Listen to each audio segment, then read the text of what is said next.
Your anger isn't the problem, but what you do with it could be. I talk to lots of parents about their kids and their kids' struggles with big emotions, and oftentimes in those conversations, they end with parents confessing their own struggles with big emotions as well. And many times, the focus is around their own parental anger. Let's talk about anger. We're going to talk about healthy anger and unhealthy anger, what those actually are in practical terms, and what you can do in response when you start feeling angry so you can start experiencing some healing yourself so you can pass that healing on to your children as well. The Bible does not say emotions are bad or anger is bad. All emotions come from God. God only gives us good gifts, which means emotions are good, even anger. Paul even tells the Ephesians, be angry in chapter 4. Be angry, he tells them.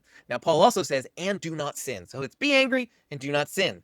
For many of us, we've grown up hearing about Jesus being angry, and okay, that was okay when he was angry because there's this thing called righteous anger, but you don't want to really get angry because that could be unrighteous, and you got a big problem there. And we're kind of left going, what does all that actually mean? Let's start where scripture starts. Jeremiah 17, verses 7 and 8 tell us, but blessed is the one who trusts in the Lord, whose confidence is in him. They will be like a tree planted by the water that sends out its roots by the stream. It does not fear when heat comes. Its leaves are always green. It has no worries in a year of drought and never fails to bear fruit. That picture of a tree by a stream, always green, never failing to bear fruit, is an image of what it means for us to live a life following Jesus Christ. It's a life of being devoted to Jesus. Our roots are planted in a place where they will be fed by the stream that is Jesus' life in us, and we can produce a healthy tree with healthy fruit and healthy green leaves, no matter what comes, drought or storm. That's a beautiful picture. How do we live that out? We're going to use that image to talk about fruit, emotional fruit. So the emotions that we experience are like the fruit on the tree. They're what we see. And we've got healthy fruit, we've got unhealthy fruit as well. Today, let's talk about apples. Let's talk about bright, red, delicious, juicy apples. This would be the type of fruit of anger we want to grow on our tree. That type of fruit that maybe you heard somebody say, oh, well, when Jesus was angry in that situation, it was okay. Okay, how do I know what that is for me as well? Well, if we look at the body of research around emotions and anger, you'll find that research talks about 7 or 8, sometimes 9 different types of anger. If you boil it all down, I'm going to give you 7 types of anger. 2 of them are these red, delicious, healthy types of anger that we should want to see growing on our tree. This is the part we say, yes, be angry. Let's look at those 2 first. The first type of healthy fruit of anger is open or assertive anger. This is the type of anger where you're being honest, respectful, and open in your relationships, direct and firm, but again, respectful in how you express anger to someone else. This is important to keep a relationship open and honest. If we're not willing to do this, we're actually starting to lie to someone else. So this is why anger, yes, we should be angry. We should be open and honest with other people. Direct. We can't go around saying, I'm just being honest. That's usually a sentence that follows when we've used one of the unhealthy forms of anger.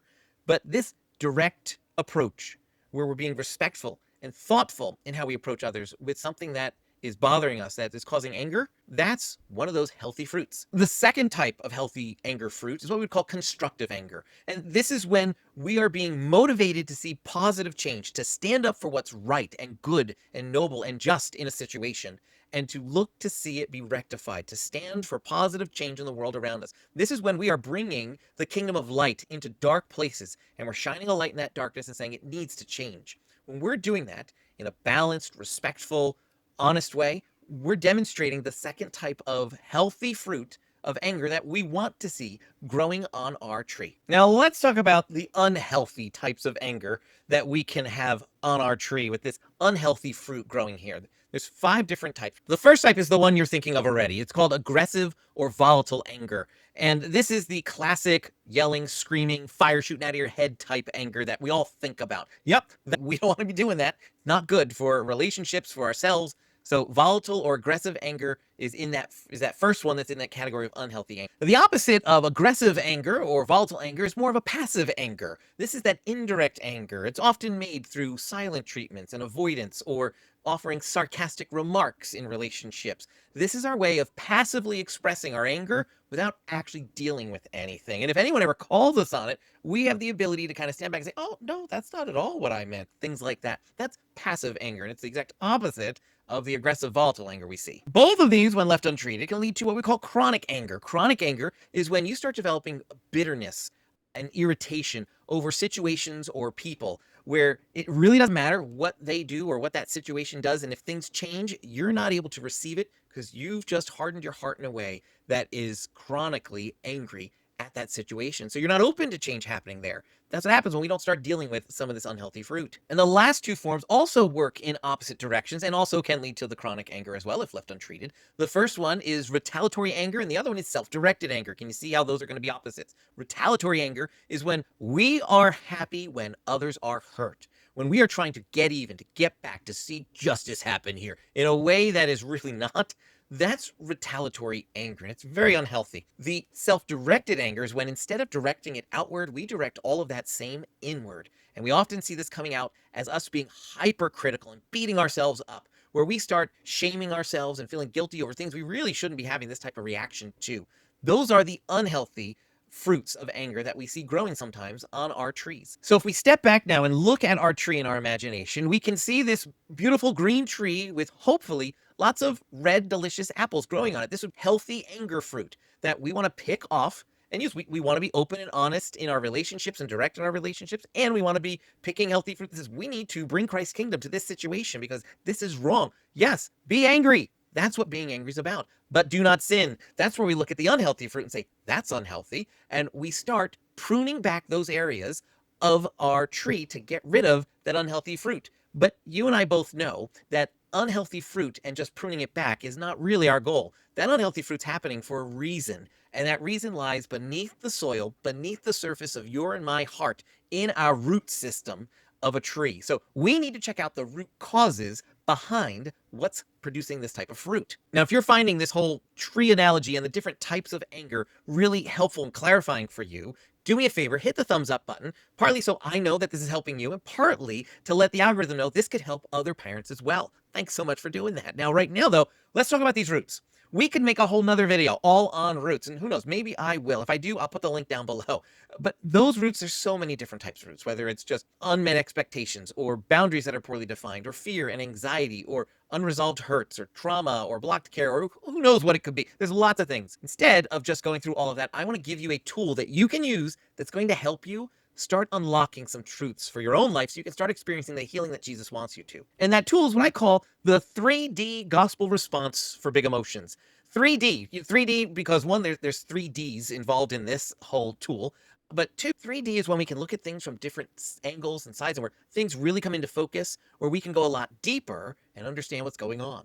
There's no simple, oh, these 5 tips will help you solve parental anger. It's not what it is.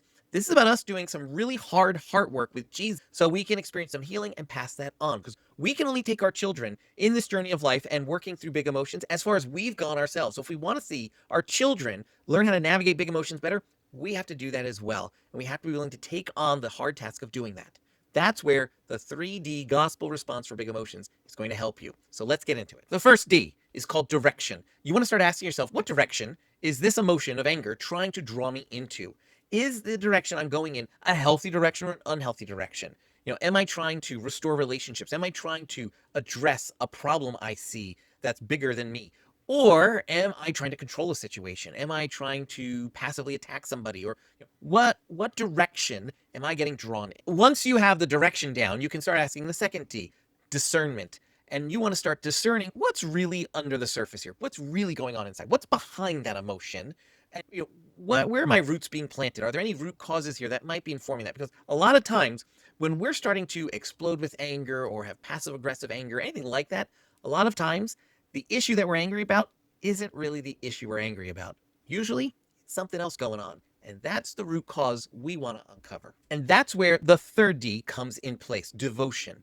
Devotion is that point where we start inviting Jesus into this process and we start asking him questions. We start opening up our lives and saying things like, Jesus, where do you want to speak into my life right now? Where does your word want to speak into this situation? Is there something you're calling me to surrender to you right now? What fruit of the Spirit do you want to work in me that I need you to work into my life so I can start living differently for you? Those are the types of questions we start asking Jesus in the devotion stage of the 3D gospel response for big emotions. And when we sit back and go through those 3 sets of questions, it leads us to a place where we're starting to understand the fruit that we're producing and why that fruit's coming out that way, so we can start making changes to the soil and the mineral content in the soil. So we're truly planted by that stream, and we start, ta-da, producing better fruit. But sometimes what's fueling that anger is bigger than us. There's no shame in getting help. That help might look like a really close friend who you truly respect, who has some wisdom to offer. But it may also include a coach who can support you, or a trained counselor or other therapist or professional. It may even include medication as part of that as well.